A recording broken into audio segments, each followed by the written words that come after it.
Charlie Brown's design was built to fail. Charlie Brown made his debut in 1950, and from the very first panel of Peanuts, Schulz didn't set him up for success, he built him for defeat. Unlike other comic strip characters who bounced through life, Charlie Brown entered the scene as a kid already burdened.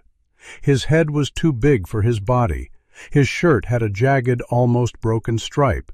He had no hair, no sparkle, and no classic charm. He looked like someone carrying weight, not just on his back, but in his heart. The design was intentional. Schulz didn't want a hero, he wanted a mirror. Charlie Brown was plain, so people could project onto him. He wasn't meant to win. His kite would always get stuck in trees, the football would always be pulled away, and yet he would always try again. Schulz didn't write him to be funny, he wrote him to be relatable in the saddest way possible. In a world of cartoon winners, Charlie Brown was the honest loser, and that's what made him unforgettable. Every kid knew a Lucy, Charlie faced her daily. Lucy Van Pelt wasn't just a character. She was an emotional obstacle. Arrogant, loud, and sharp-tongued, Lucy existed in Peanuts as Charlie Brown's daily reminder that life was unfair. She didn't just mock him, she dismantled his confidence one insult at a time. She sold fake psychiatric advice for 5 cents, only to use it as an excuse to tell him what was wrong with him. And yet, Charlie kept going back to her, hoping that this time it might be different. The football gag became their most iconic interaction.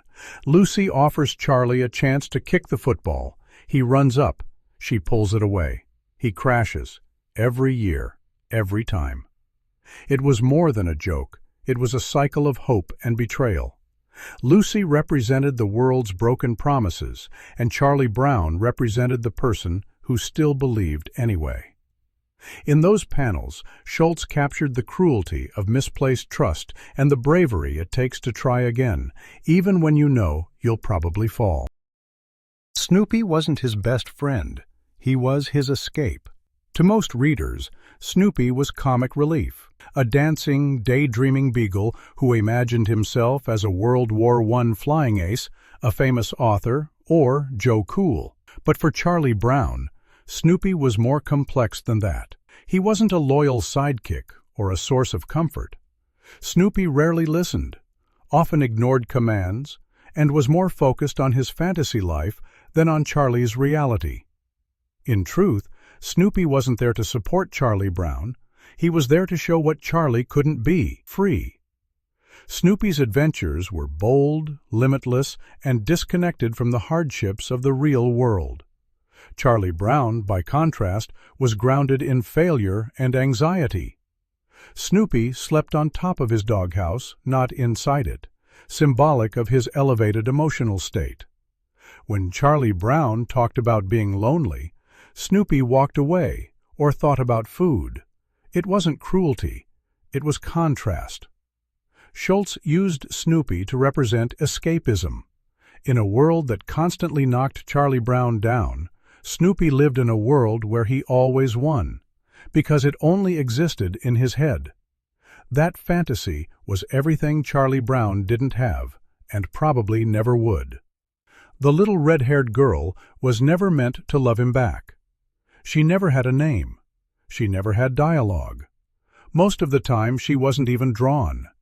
And yet the little red-haired girl became one of the most important characters in Charlie Brown's world, because she represented something he could never reach. She was his crush, his hope, his emotional lifeline. But she was always out of sight, just beyond the edge of the frame. Charlie Brown would rehearse what he wanted to say to her. He'd build up the courage, and then he would do nothing. Charles Schulz created the little red-haired girl as a direct reflection of his own heartbreak, a real woman he loved but lost. That emotional truth translated into the comic, where Charlie Brown's infatuation was never returned, never fulfilled, and never resolved. Unlike most cartoons, where the underdog gets the girl in the end, Peanuts never offered that comfort. The girl was never going to love Charlie back because the point wasn't romance. It was longing. Schulz didn't write about success. He wrote about silence. And sometimes the silence hurts more than rejection. The adults were silent because Charlie already knew the answers. In Peanuts, adults never speak. In the animated specials, their voices are replaced by muted trumpet sounds. Wah, wah, wah. In the comic strip, they're completely invisible. This wasn't a stylistic gimmick. It was a psychological choice. Charles Schulz removed adults from Charlie Brown's world because they wouldn't have helped him. Charlie wasn't lacking advice. He was already carrying the weight of adult emotions: insecurity, existential dread, fear of failure, long before any grown-up could step in. Charlie Brown didn't ask his parents for guidance. He didn't run to a teacher when he felt left out. Instead, he internalized everything. He questioned himself, doubted his worth, and tried to navigate emotional pain on his own. Schulz used the absence of adults to show just how isolating childhood can be, not physically, but emotionally. In Charlie Brown's world, the lessons were hard and the comfort was minimal. He already knew the answers, and that made it harder, because knowing what's wrong doesn't make it easier to fix.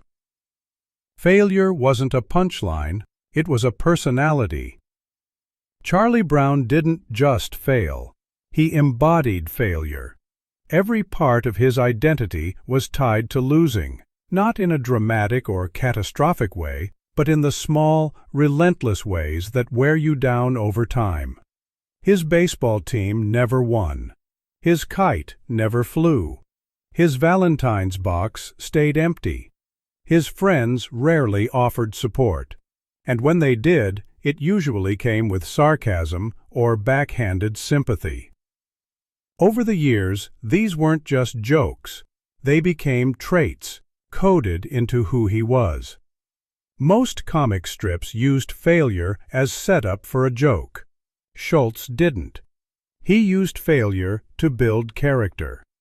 Charlie Brown's persistence in the face of loss wasn't inspiring, it was exhausting.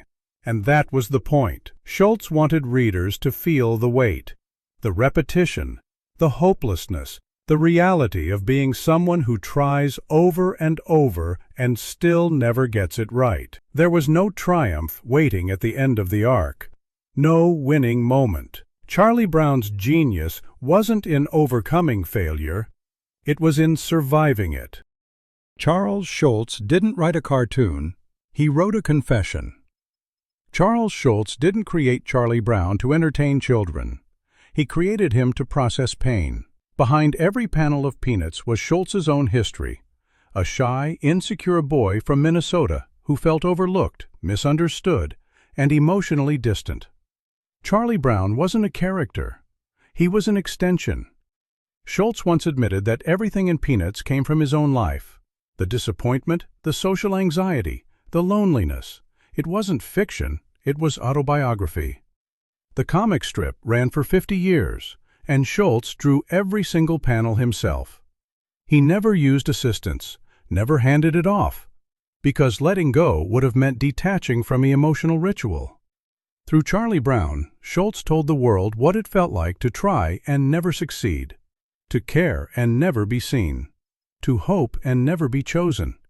The strip ended in 2000, the day after Schulz died. No one else ever continued it. Because Peanuts wasn't just a comic. It was his confession, drawn one failure at a time. Holidays were his loneliest moments.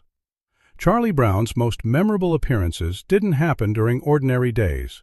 They happened during holidays. In most media, holidays are times of joy, connection, and celebration. But in Peanuts, they were often when Charlie Brown felt most alone. During Halloween, in It's the Great Pumpkin, Charlie Brown, while other kids get candy, Charlie gets rocks. Not once, but repeatedly. And the gag doesn't feel funny. It feels cruel. Charlie Brown walks away with a bag full of failure, while the others celebrate. In A Charlie Brown Christmas, he's appointed director of the school play, only to be ridiculed and ignored. He tries to choose a tree, but is mocked for selecting a small, dying one. His attempt at sincerity is rejected by those around him, again. In the Valentine's Day episodes, his mailbox remains empty. While other children receive cards and feel seen, Charlie Brown watches quietly from the outside. These storylines aren't exaggerated for effect. They're precise depictions of what it feels like to be emotionally overlooked during the times you're told should feel magical. Schulz used the holidays not to uplift Charlie, but to show how, for some, even the happiest days only emphasize how alone they really are. Peppermint Patty and the Misunderstanding of Friendship. Peppermint Patty is one of the few characters in Peanuts who consistently reaches out to Charlie Brown. She gives him nicknames, includes him in activities, and calls him on the phone just to talk. But Charlie Brown never fully responds. He remains emotionally distant, distracted by his own worries and fixations. Peppermint Patty, despite her bravado and confidence, often seems to want more from their relationship, not necessarily romance, but recognition, a connection. The tragedy is mutual. Peppermint Patty is misunderstood by everyone, including herself. She performs toughness to hide insecurity. Charlie Brown, meanwhile, is so entrenched in self-doubt that he can't recognize sincere friendship when it's right in front of him. Their conversations are often crossed wires. One speaks, the other doesn't hear. It's a dynamic Schulz built with purpose. Not all emotional distance comes from cruelty. Sometimes people are so emotionally flooded they miss the signals completely. Peppermint Patty wanted to matter to Charlie Brown, but he was too lost in himself to see it. The kite-eating tree was never just a tree. One of the longest-running gags in Peanuts is Charlie Brown's endless battle with the kite-eating tree. Every time he tries to fly a kite, it ends up stuck, consumed by the branches, as if the tree itself is alive, a villain that waits. Readers may have laughed, but Schulz was saying something deeper. The tree wasn't just a piece of scenery. It was resistance made physical. It was the external force that keeps punishing you, no matter how small your dream is. Flying a kite is simple. It's light, harmless, and childlike. But Charlie Brown can't even manage that. The tree, like life, interferes. Every single time. And Charlie never beats it. He doesn't adapt or find a new field. He goes back to the same place, only to watch another hope get swallowed. It's failure as routine. Schulz wasn't creating a joke about clumsiness.